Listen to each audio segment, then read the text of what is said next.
just the idea of playing with it. Okay. Right. Good afternoon and good morning and welcome to Live Talks on Restream. And you've joined the team of broadcasters that are live with us this week. I'm going to go round everybody so that we have from Aberdeen in Scotland, Mr. Peter Stewart. From Arizona in the USA, we have Harper. Harper, hello. Peter, hello. From Belgium, we have Chris. Chris, hello. Hello. I know I'd lose it at some point. And say hello to Jim from the USA. And finally, my good friend in Portugal. Hello, Marco. On the line 8 from Portugal, Marco Novo. Right, now we set ourselves a challenge a moment ago, which was to actually go live on Facebook and stay there. We've got a list of phrases we know we shouldn't use, but if we do say something wrong, then there's the problem with Facebook at the moment. Anybody want to start the conversation? I will. We were talking before we began this broadcast. We were talking about Facebook jail and stuff like that. I got put in Facebook jail. I think it was November, maybe early December. I was commenting on somebody else's post, just a innocent comment for what they were talking about, and my comment was short and sweet. It wasn't anything controversial. They were talking about how they got in trouble, and I said, my comment was, being white and uneducated isn't a protected class. It wasn't 20 seconds. I was in Facebook jail, as if they were watching it, and I'm like, what did I say wrong? And then it came up as an option for me to appeal it, and it was denied like instant. And I was just like, I had no chance. But I didn't say anything. I mean, it wasn't racist. It wasn't. It's not a protected class. Yeah. But Facebook took it real quick. So. Yeah. And Jim, you have recent experience? Yeah, I don't want to discuss exactly what happened. I'm afraid of these people. It reminds me of World War II and the Nazi regime, where they controlled everything, thought control, and political control. It's unbelievable that I believe Facebook and Twitter should be regulated by the government. I mean, they've chosen to become a media. Yeah. And when they chose to become a media, like a newspaper or any other press, they need to have restrictions and regulations. It's thought suppression. You read the book 1984 about Big Brother's watching you. Well, Big Brother is definitely watching you. With watching and listening live, I mean, if you deign to actually play music on a broadcast on Facebook or YouTube, that's it. On YouTube, you get a strike. 3 strikes, you're out. You can't have your account back. And we have a friend who I'll not name on Facebook who can't go live at the moment. And his business is going live. It's actually producing shows for the people. And the biggest problem is that there is nobody to complain to. There's no ombudsman, there's nobody to act as a mediator. You're just taken off air, and you've got to wait for some artificial intelligence somewhere to let you back on. Yeah, Marco, have you experienced anything? Well, to start the conversation, we have a saying here in Portugal which about common sense. And we used to say the problem with common sense is that it's not that common. And I think we may say about this artificial intelligence, which is not that intelligent. So, is that a problem? And we have to see it from the business perspective, because it's not just about the content. For instance, those ads platform on Facebook I'm not an ad expert, not at all, but I'm in some groups where people who work in ads on Facebook are complaining all the time because they get their accounts blocked. Mhm. And on these days, when you're doing your business mainly online, and Facebook is such an important player or such an important broadcast channel for you to build brand or to sell.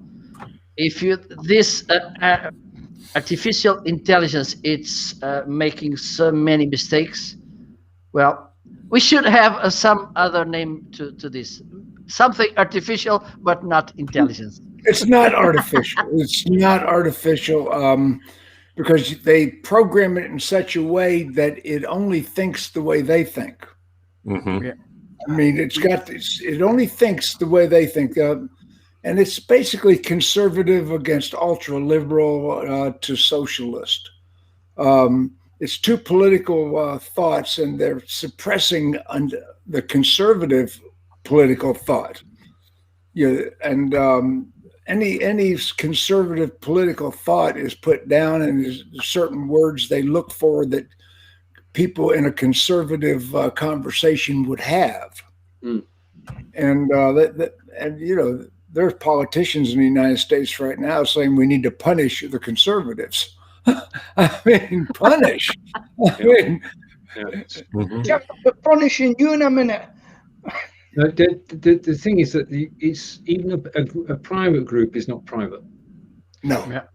The word is misleading. If you're having a conversation in a group which you think is private, you're still being listened to, and that leaves two problems. One, if you say anything that you shouldn't, then you'll get a message from Facebook. But not only that, the people who admin the group will get a message as well, and that message will say that you better watch this, because if your group becomes unsafe, we'll close it. Yeah. Yes. And that's a real threat that has been carried out, Jim. The first time I was in Facebook jail was in a private message that I sent to a friend. It was not in anything on the public boards. And it was a cartoon, and it had a child in the background that was having sex. But that wasn't the point of the cartoon at all, and I didn't think of it. And they said I was distributing child pornography. Yeah. I'm thinking, what the? Yeah. I've got a confession to make. Oh, do you? I've never been in Facebook jail. There you go. Even from my thoughts, Steven's had more strikes than me. I'm a Facebook convict. You're a Facebook felon. Inmate. I'm looking at 7 people here. We are decent people. We are not perverts. We are not bad people. We are not, and to treat you as if you are something less than good, just I'm abhorrent to that. It rankles, doesn't it? It does, yes, Peter. Totally. And we say hello belatedly to Nick. Hello, Nick. What's your experience of Facebook? Hi, guys. Yeah. Well, thank you. Yeah, it's are we talking Facebook jail, or are we talking absolutely thrown off Facebook, Messenger, Instagram, the whole social one leads to another. Social media. Yeah. Well, I've experienced of both, and that is I got thrown in Facebook jail for a fortnight. Totally my fault. I was spamming people. I was just oversharing into different groups. I wanted to find out. Steven, remove Nick. Remove Nick. The thing about our shows, Marcos, you can join, but you can never leave. Then a year later, as Steven testified, I just got chucked off Facebook entirely.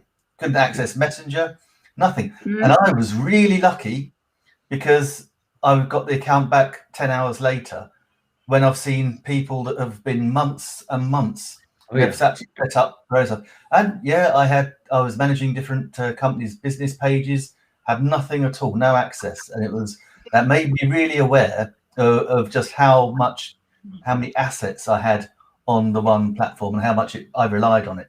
And so, don't get me wrong, I'm a big fan of Facebook because I think it's more good than it is bad, and it really does help a lot of people. But yeah, there are annoying little things about it, and you just have to get on with it, Chris, is there anything on Facebook that annoys you? Well, I was in Facebook jail the first week that I was a student of Owen Hemsap. I was doing my homework. I was commenting on the posts of other students. So there were students who had posted some videos, and I was commenting that one after the other. And that was good for 3 days jail. And Owen and Teresa had a message that I was in jail, so they will never forget me. They had to say it was good. I love it. Did you see Upton on the sidebar says we can arrange for the Scotsman to go directly to jail? That was John's comment. Well, folks, that's how you spell jail. G-A-O-L, just to let you know. No, and the other thing I've seen lately, I look for someone in Britain. He comes on at 8 o'clock every night, and he's up with the Constitution, this guy, England, English. He wants England to be England. And he goes over to the States and everything and talks to them. And I couldn't find him. And then the next thing, I put his name in. He come up on YouTube. He says, yeah, they thought they'd banned me. He says, but there's ways around it. And he just used someone else's account to do his message. It's quite funny. Use someone else's account and come up. But and we even had a radio station in Britain was kicked off, Talk Radio it's called, more right than centre or left. And they fought back and says, we are governed by the British government. We can't swear. We can't do anything on here. And they got back the next day. But the problem is, I don't know if you know this, and then I'll get it back to you. The person that runs that department, or the chief for it, is actually a guy called Nick Clegg, who used to be in the government in Britain, and he's a Liberal Democrat, and he left the government and he went over to Facebook, and he runs that type of policy. That's him. There's a man with no scruples.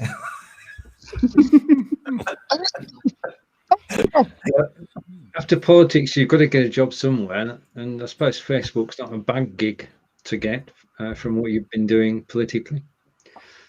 Right, okay, so I think we've done Facebook. 6 out of 7 people on this screen now have been in Facebook jail at some time or other. We're not determined not to go there again. I said 6 out of 7, Peter. I think I did. Peter. I don't remember to be on Facebook jail. To be determined. Right. And we're still alive. Okay, absolutely. Now I thought we might get to know a little bit about what we do when we're not on screen and we're not near a computer. So to talk about the things that interest us and our hobbies, just this sort of a variety of things. Okay, and I'll go first just to set an example. My hobby is walking, which may seem strange because it's a natural thing to do. We walk all day. But I live near to the Cairns-Navan Canal, and that's generally speaking flat. And go for a 7 to 10 mile walk on there, get away from the world because you're deep into the countryside, and it's just a pleasure to be out there, pack something to eat and drink along the way, and you don't meet too many people either, which is not a bad thing in its way, because when you live in a town, you're meeting people every moment. So that's my thing. I would love, again, to be able to, I do walking marathons. I've done I've got 5 medals over there for walking from Stonehenge to Avebury, which is 26 miles, 385 yards. And I'd love to do it again. So walking is my passion. We managed to get out most weekends, or will do later this year, hopefully, and visit National Trust properties, which are a great place to walk. So that's castles and stately homes throughout the UK. Love visiting those too. So that's my passion. Peter, what is your passion? My passion's cycling. Yeah, I love cycling, and I've got back on my bike after having my bypass, and I thoroughly enjoy it. But the problem is when I get into a hobby, it takes me over. Now I run the Facebook page. I'm having a live interview with Cycling UK. Nobody's ever done it in the UK, and I've phoned them, and they're coming on, and they're doing a live broadcast with me, question and answers. The other thing that I like doing is I sing. Unfortunately, it's maybe Facebook has done this. I was singing live, and it done the wonders for me. I'm a Frank Sinatra type singer, but unfortunately my system has broken down. So that's broke my heart. So, and my other passion is video conferencing. I've been on 2 video conferences today already, and that's me. And at the moment, because I can't cycle, because it's very icy in Aberdeen and snowy, it was snowing just now. So there, I'm trying to do 2 to 3 mile walks a day. Back to you, Stephen. Thank you, Peter. And Chris. Well, I have 2 passions. That is art and antiques and cats, and a combination of both.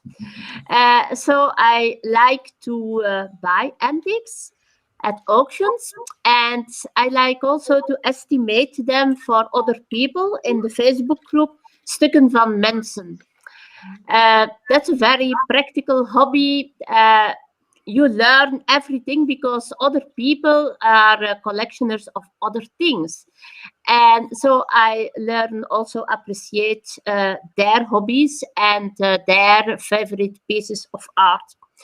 And cats, of course, I have 3 cats, Molke, my house cat, and 2 stray cats. And so that's a practical hobby.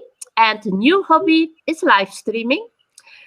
And I'm learning that now with Owen Hemsat and with our friend Steven. You know, Chris, if those cats were big enough, they'd eat you. This is the biggest cat. It's from Erwin Peter. Erwin Peters. We don't have cats. We've got chickens, and chickens are a practical animal to keep because you get fresh eggs every morning. Okay, let's go over to Portugal. Marco, what are your hobbies? Well, I usually I don't know if you remember about a time when you can go out, when you can gather with people, when you can play football with people. Well, I belong to that time. I played football with friends every Thursday evening, and I'm missing that. Also, I like to read. I recommend Harper, which is because I'm reading now a book of him, but I already read lots of books from him. Malcolm Gladwell.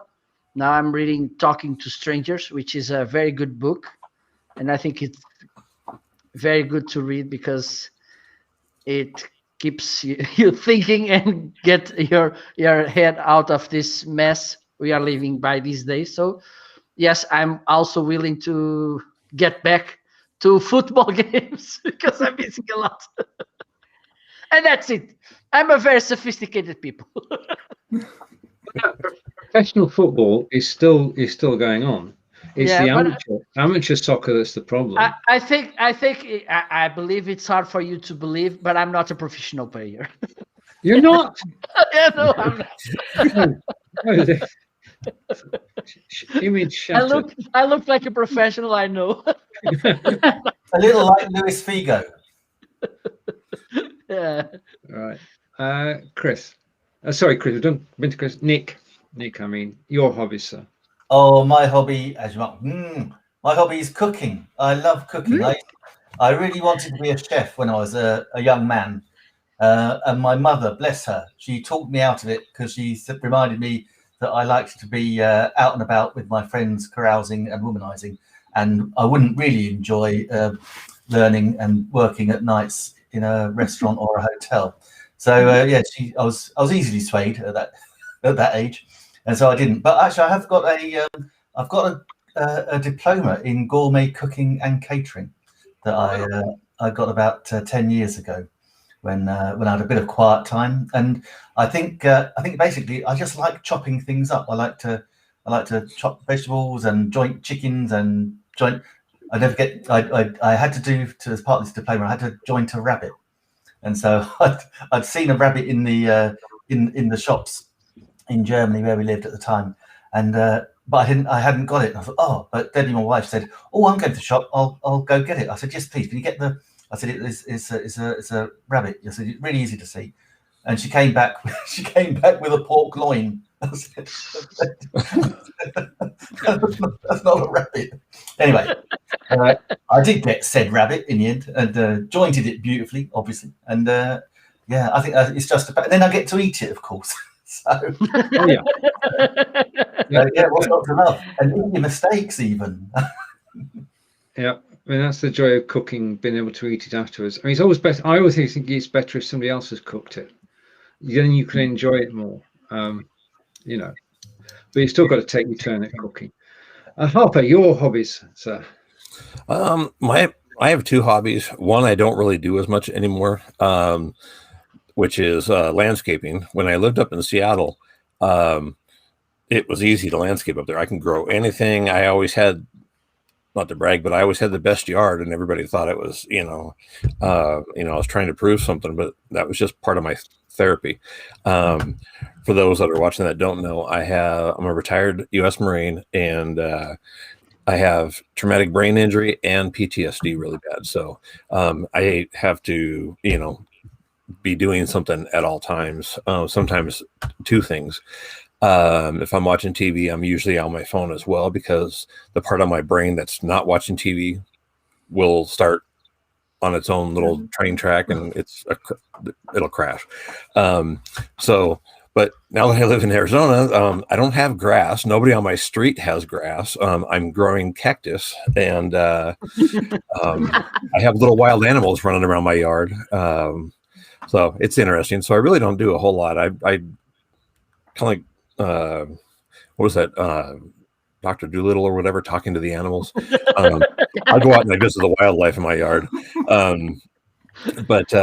So my only real active hobby is basically dealing with cars. I have a fairly new Camaro and an old K5 Blazer where the back top comes off. And so right now what I'm doing is I'm going through and fixing all the things that the original owner neglected or did incorrectly. So yeah, cars are my passion. But it's a therapy to me. I mean, it's not something that I try to do quickly to get it done. I'm not in a rush. If I do it all quickly and get everything done, I have nothing to do, and then that's bad. So, talking about reading a book to read, one of the things that I do once a year, anybody that's in the military, if you've gone into that first main battle that you're in is usually really traumatic. And for me, that's where all my ailments came from. There's a good book by David Morris. I don't know who David Morris is, but this is a good book. It's called Storm on the Horizon. It is a book about the biggest battle. I mean, mind you, the Persian Gulf War, the Desert Storm and Desert Shield are kind of like the modern day Korea. It's like that forgotten war that, it wasn't really anything big. Well, it was for those of us that were fighting in it. And this talks about the main battle that I was in. And I still have nightmares, and I mean, it's over 30 years now. So, but that's why I have therapy, and that's my page is Car Therapy. And that's exactly what it is. It's not only my therapy, but for other people as well. But that's my hobby. The mention of cars makes me think of one man, that is Jim. Jim, your hobbies when you're not doing cars or videos or Ale. That's very seldom. My schedule is very much like Peter's. I'm continually doing things up. My wife and I have taken up cooking, and not to Nick's extent, but we have something called Chef Alpha Dog. And when Chef Alpha Dog and Debbie cook, we invite other people to cook the same recipe on Facebook. We gotten into Thai cooking and Asian cooking. My favorite food of all is shrimp. So we cook a lot of different varieties of Asian shrimp. I've gotten into cooking giant prawns. We've gotten into that. When I'm not doing that, I'm collecting beetles. I was a DJ in the 60s and 70s. I played Beatles recordings when they were live, when they were a current group.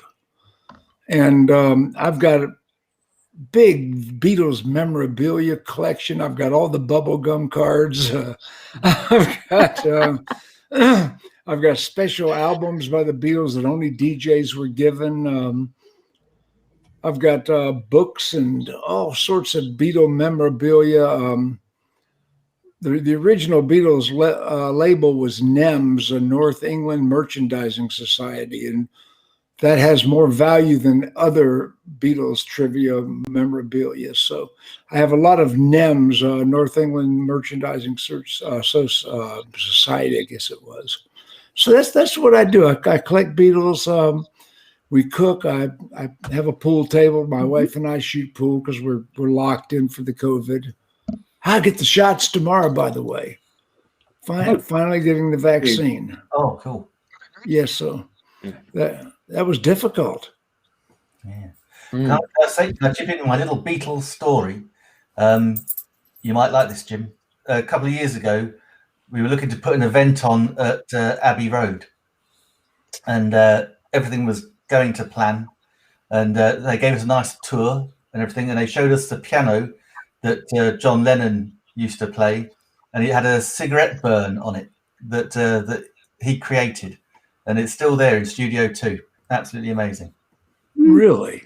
Yeah, and as are the sound banners that hang down. Apparently, at the time they were filled with seaweed, but they've moved on from that. But they're still the originals. It's if you ever get the chance, it's a fascinating place to go. And I would love to see the Beatles, the trail in Liverpool all the way through their travels. I would love to see that. I'm bald now, but I was kicked out of school for having one of the first Beatle haircuts.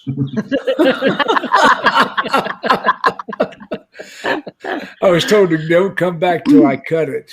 And that shows you how society's changed. I've actually been in the cavern in Liverpool. Oh, right. Have you? Yeah, I've been in there, and with a guy that's called Simon Cowell. Have you heard of him? Yeah, of course I have. Yeah. Well, in Britain, I'm Louis Walsh's lookalike, because you don't know, but Simon Cowell, a lookalike. We were down to audition for a cruise down there. I got to tell you, Peter, I'm a Beatles expert. Oh yeah. I mean, I've won trivia contests. I can name the 5 Beatles drummers. Yeah. Very few people can name all 5. My favorite song, one of my favorite songs is 16 by which drummer? Andy White. No. Okay. Come on, like a dream, peaches and cream. Like a dream, peaches and cream. Mm-hmm. Steven, you tell him. I didn't know the Beatles had more than one drummer. Yeah. Well, the ones that don't get, everybody knows it was Ringo and everybody knows it was Pete Best. Yeah. But very few people know that on Love Me Do, their first song, Andy White, a session drummer, did that one. And then when Ringo had his tonsils out, it was Jimmy Nicol that went on tour with him in Ringo's place. And on the White Album, Ringo got mad and walked off the recording, so Paul McCartney did all the drums on the White Album.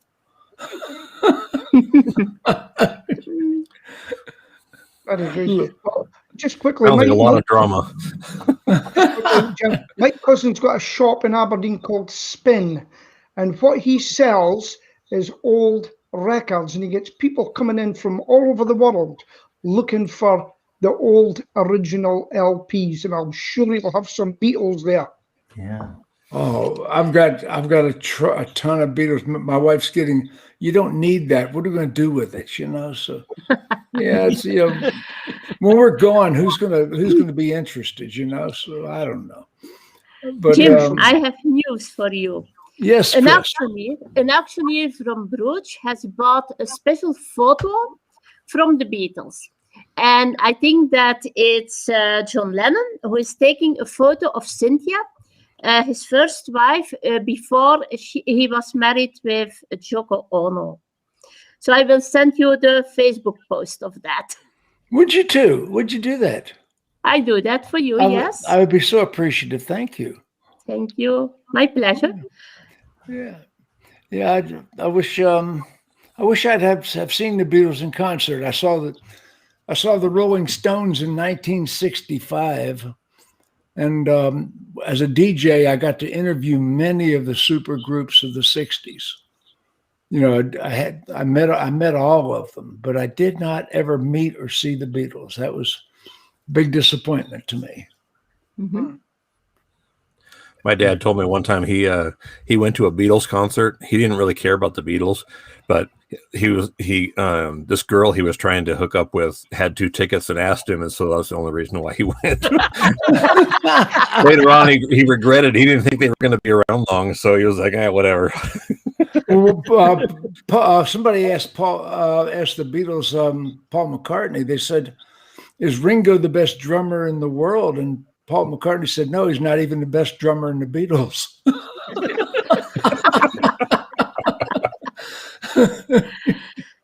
Yeah.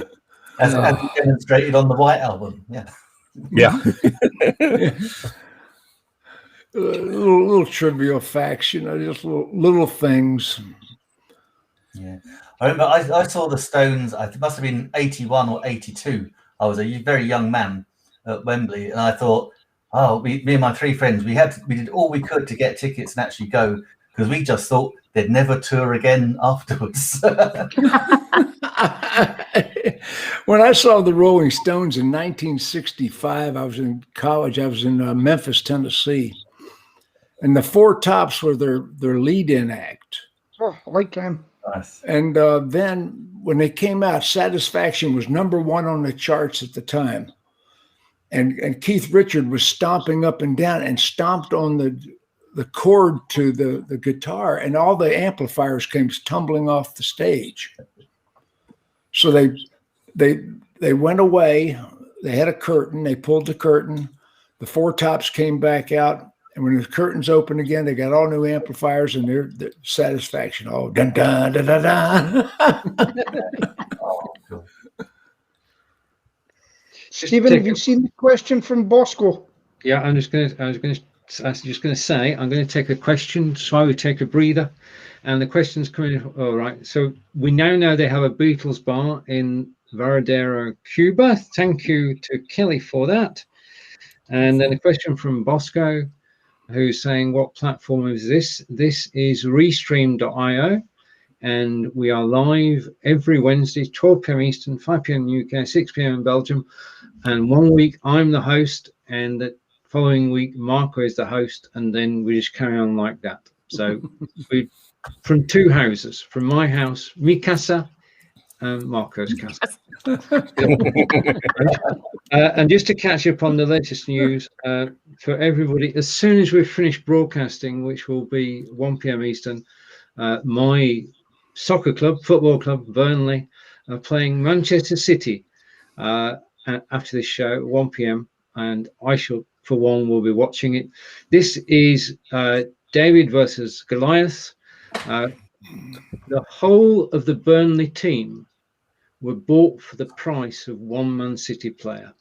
So, this is the big match. I mean, Man City, I think a lot of those soccer clubs are fall under that. Their whole team is the price of one player for man.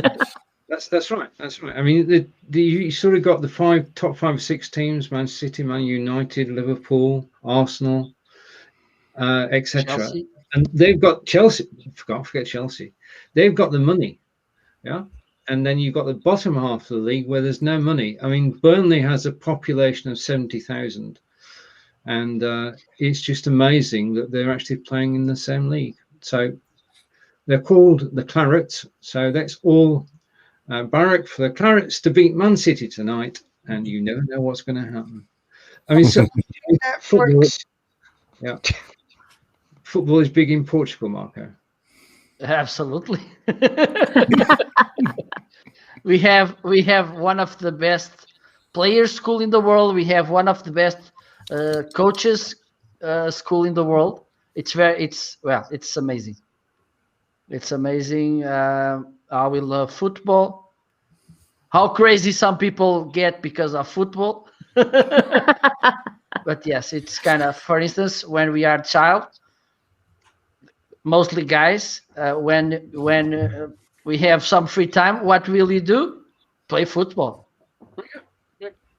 The fat boy brings the ball, so it's the only way for he to play, because if he doesn't hold the ball, it's his ball. Nobody will choose him. And usually he's the goalkeeper. I didn't even know you had football in Europe. They don't. It's soccer. Yes. It's soccer. You have to speak European. Yeah. But we do have an American football team in Edinburgh. Oh, really? And we had a few Americans in Aberdeen, and I liked baseball, and I took my son to baseball practice in Aberdeen. There's a lot of Americans there, Marathon Oil and everything. So Aberdeen's got a lot of Americanisms in it. Yeah, it's got a football team as well, though. Well, we get the Super Bowl this coming Sunday. Oh, is it? Oh, I haven't watched one game in a couple of years. So I haven't watched one game, but I have watched part of it. But the Super Bowl, I got to see the Super Bowl. Yeah. They got the brand new young quarterback, the Wizard. I mean, he is just absolutely unbelievable. And then they got the old guy that's, Brady. He's just it's a clash of cultures. Yeah, I mean, young versus old, and who's playing? Obviously, Kelly says Tampa Bay, but who else is playing? Kansas City Chiefs. Oh, okay. I mean, Brady is 38 years old, isn't he? And he's still playing. He's 40. 40. I was going to say he's got to be in his 40s, like mid 40s. And for sports, that's old. And he was with the Patriots so many years, and then last year he traded off to the Tampa Bay Buccaneers, bottom dwellers, and now they're in the Super Bowl. Yeah. I tell you, years ago, it must have been Super Bowl 10 or 11, I think. It was Washington were playing, and they won. But me and my mate Eddie, we had no way of seeing it because it wasn't on the UK. It wasn't on the UK TV.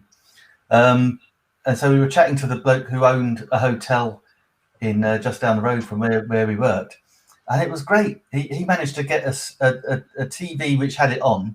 He had a satellite that beamed from somewhere in Europe, I think it was.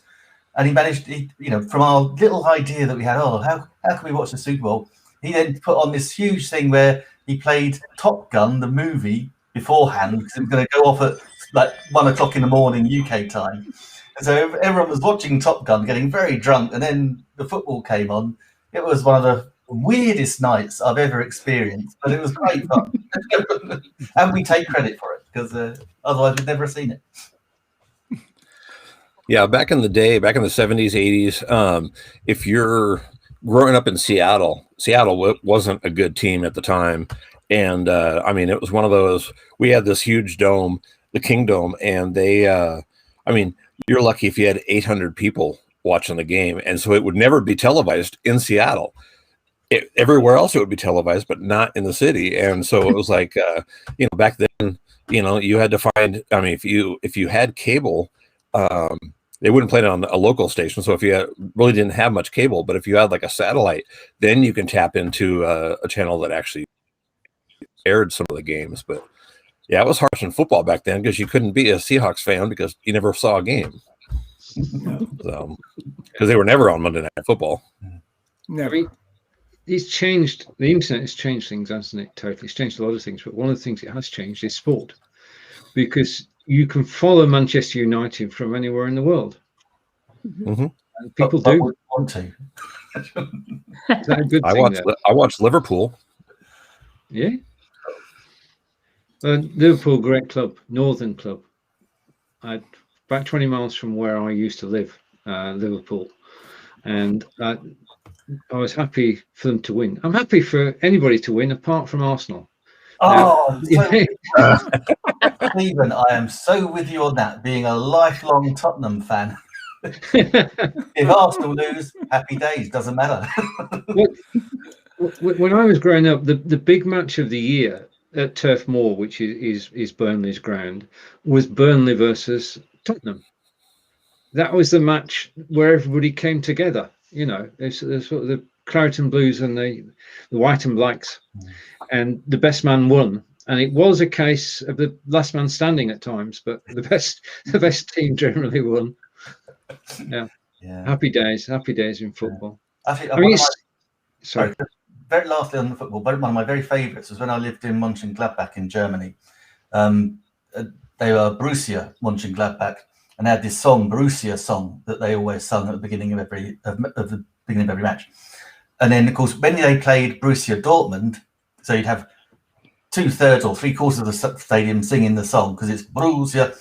But when they played Borussia Dortmund, the song is all about Borussia. So the entire stadium sung it. So there was like 55,000 people singing this crazy Borussia song, and it was just magical. Oh, we lost, but it was magical. I just had the weirdest thought. We look like the Brady Bunch. I'm Greg Brady. Yeah. This was my dad. No idea. I used to tell you about a man named Healey. More than 100. Incidentally, would I be correct in saying that the NFL lost 70% of their revenue? They did. They had a hard start. I don't know how it's ending, but yeah, they had a hard start over their standings on national anthem and all that kind of stuff. And sorry, was it not the NBA? It really took a hit.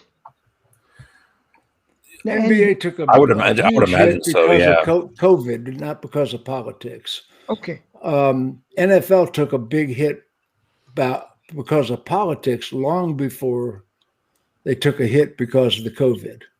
Yep. You know, when they had the protest and the take a knee, and a lot of people turned it off. Didn't want to see the negative politics. You know, and they lost a tremendous amount of money over politics. Mm-hmm. Yeah. I mean, politics is responsible for a lot of our ills, but where would we be without politicians and civil servants? I mean, on the whole, they do tend to get things reasonable. I mean, what would you do? Okay, if you ran your country today, what changes would you make? Marco. Oh my God! You are the king of Portugal. I know. What would you do in Portugal, Marco? Oh my God! Such a hard question, because, for instance, those days we are facing problems with vaccination, because there's this such South European thing. Okay, I have my daughter; she's 20, but she needs the vaccine because something. And then there's my sister-in-law. There's my gardener who also deals with me, and I deal with someone who deals with someone who deals with the COVID. So everybody in this chain need to be vaccinated. Well, there's a dog. Okay, no problem. It's priority. Let's vaccinate the dog. Well, there's this. it's awful, this situation here, because I think it's common in most conservative countries, this situation, hierarchies. When you belong to some party, you get some favors. If you are a friend with someone important, you get favors, and that's how things work around here. I don't like to think too much about politics, because there's one thing that usually wise people say: the politics are the just reflect the society they were born. I don't believe that politics. Oh, you're a politic. You will become a bad person. No, you were born and raised on this society. You will reflect the best and the worst of that society. That's the point. I think if you're not good as a society, you won't have good politics. It's just that. Okay, so I don't see, because here we usually talk about Sweden politics, Norway politics, Danish politics, and the problem is they were raised, they were born, they live in those countries. So maybe it's because they are different, because the society they live is different than the society we live. Because there's this thinking in Portugal, for instance. There's a lot of corruption, okay? Those big mediatic things, which are politics, some industry, and football, is very soccer for those of you. And there's this story. A friend of mine told me.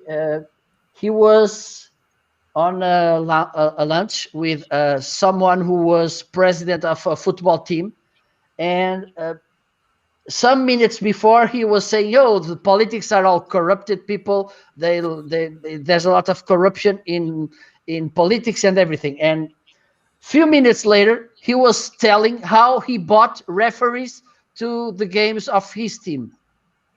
And I said, what? And that's the thing here. Corruption it's very hard, and it's very hard to get rid of this, because it's so in depth of the society. It's so common, and also impunity.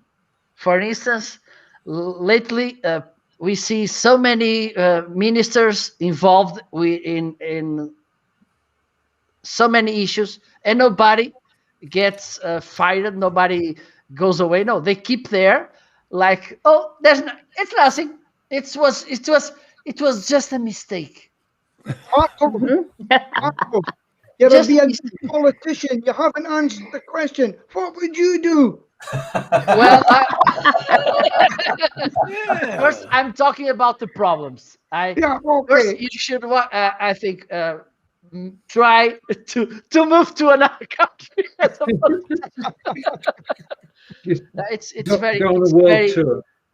It's very hard to struggle with such system. I think it's the best way to deal with this is not to think about it. Okay. Portugal, population 1. Ostrich, just stick your head in the sand. Chris, what would you change in Belgium? And I'll go to Jim. Well, I think I know what I will do. The first step that I will take is read the book of a good friend of mine, and it's a prof in economics. It's Ivan van de Kloot. No, that doesn't work. I had searched for his book. It's Overhead and Macht, the rol van de overheid. Dus he wants to say that are the things that the public sector can do, and that is what the private sector can do. And he has searched to very good solutions to do, and I hope that politicians in Belgium would read that and will take some from his advices. And that's exactly what I would do. Read the book and see what are the good advices he gives. And we've got a couple of questions. Oh, I didn't mean that. I meant that. Right. Pressing the wrong buttons again. Okay, and we've got a question. Anybody want to answer this question?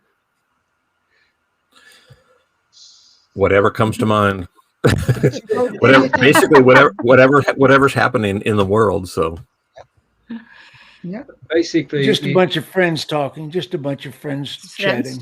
Exactly. That sums it up nicely, Jim. It's people who enjoy each other's company, getting together every Wednesday and just talking about things that we enjoy talking about and what's going on, as Jim said.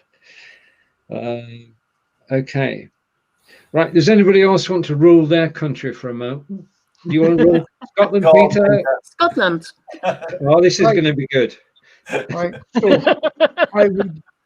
I would take over all the TV stations, take them over, and I would start by saying, now hear this. Listen to me. We've got an epidemic. No more flights in unless everybody's been quarantined before. End of. For food, emergency supplies, that's okay. We're now going to have to give you a registration card to let us know who you are. On it will be if you've been vaccinated or not. And if you refuse the vaccine, you'll be put in a bus and you'll be taken to a detention centre till it's all over. You'll get You water. could have ruled Germany in 1938. Yes. I learned that when I was in the and then once it was all over, they let you back in again. Yeah. With a little tattoo. And you go at the back of the queue, should you be ill? There's not, what I'm trying to say, there's not enough discipline. There's too much, but this and what about that? And what about that? Yeah, I don't know. It's a war. Or would you have another referendum? No, we've had one. And it was once in a generation. You don't think it should let the English go as well? Sorry? Do you think the referendum should have the Scottish and the English?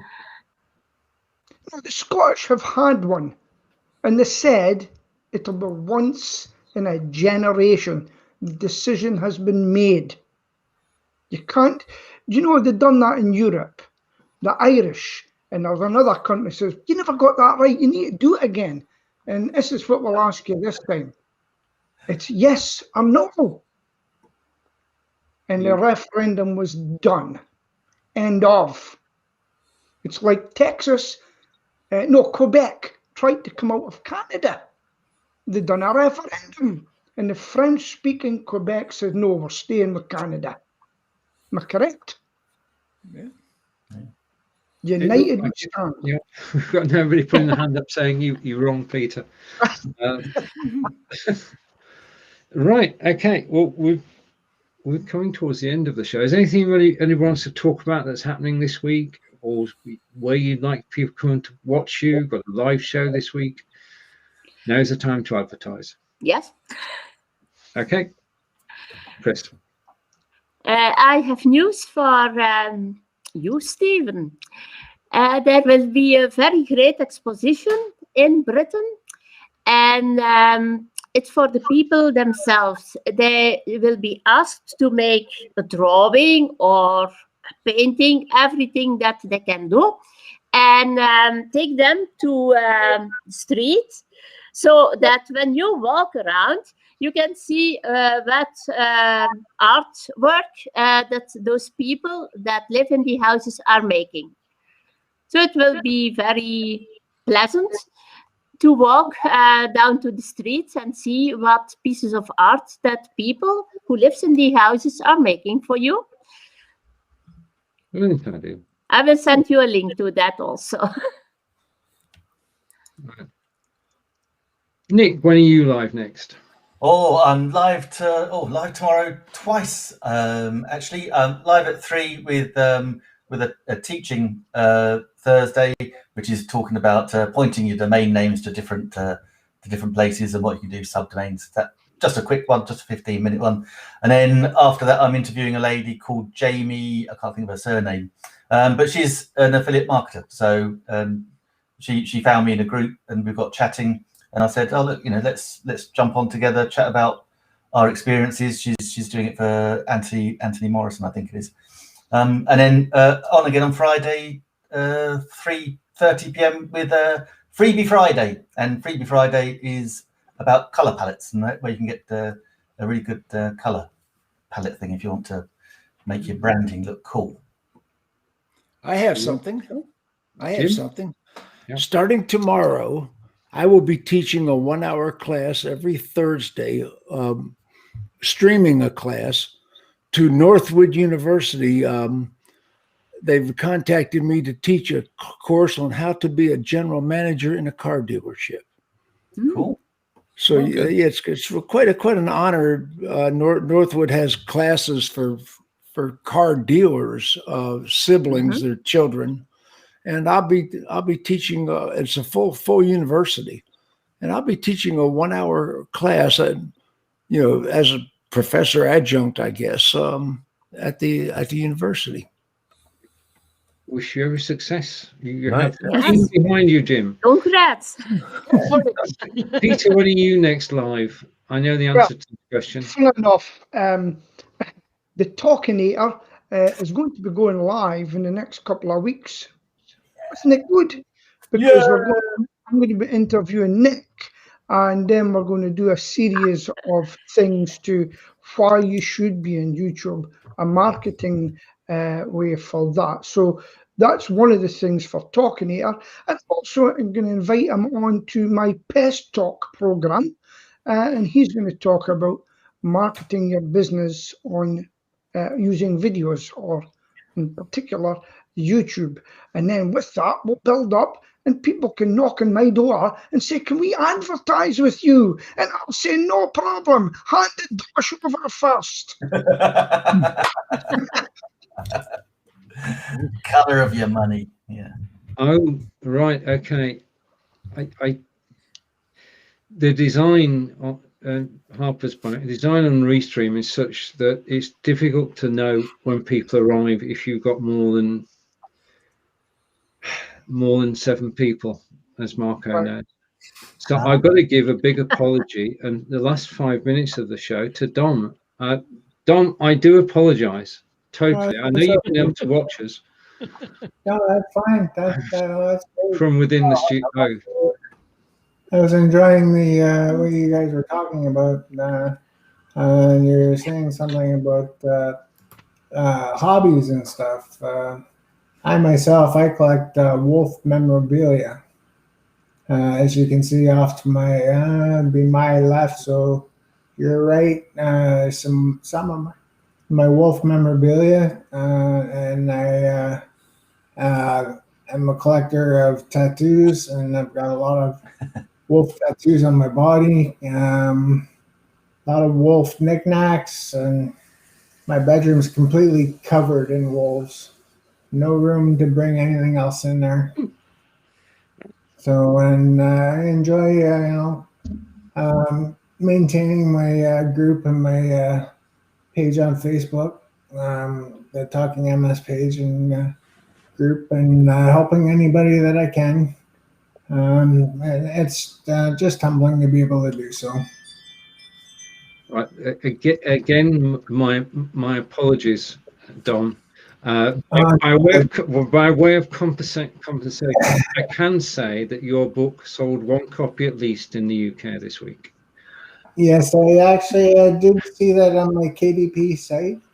There was one.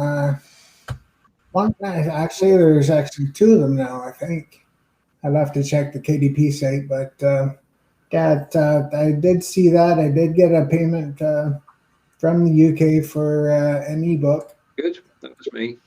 Good, made up for it. Right, okay. Over to Harper to talk about upcoming things, and then over to Marco to close today's broadcast. Fingers crossed. All right, what am I talking about again?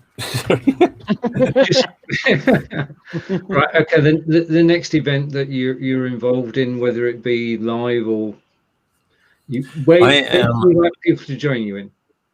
Gotcha. I am working on starting my first podcast. So it's not going to be on cars. It's actually going to be on PTSD. So that's going to be my next step for therapy for me. And it's basically going to be based around military, law enforcement, firefighters, emergency services that on a daily basis deal with stuff that is really hard to let go. And so, and it's not just here in the US. I've got a lot of friends in the UK, in Australia, who all deal with the same stuff. And, we keep it inside and we don't talk about it. So I'm still working on it. It's kind of that whole fear factor of, just go live. But, I want to make sure I've got my content. And one of my things is I have bad memory. So I need to really kind of make an outline to kind of keep on topic and stuff. So, but yeah, looking to start that here real soon. So. Again, you've got the support of everyone here. We'll come and listen. Over to Marco. Marco, the show is yours. Thank you so much. That was really rolling. So tomorrow I will have this show with Chris Stone. It will be at 4 p.m. GMT. Don't ask me on American time zones because I never know. And we will be talking about creativity and businesses because there's something we should talk about, I think. So tune in tomorrow on my LinkedIn, Facebook, YouTube, Periscope, Twitter, or Twitch. You can find me. Okay, so it was a pleasure to have all of you today. Thank you so much for tuning in another week. We will be back. We will be back next week on. Be back. And we hope to see you all next week again. Domingos, I promise you that I will bring you in time to the show. I'm sorry. Bye, everybody. Bye. Bye.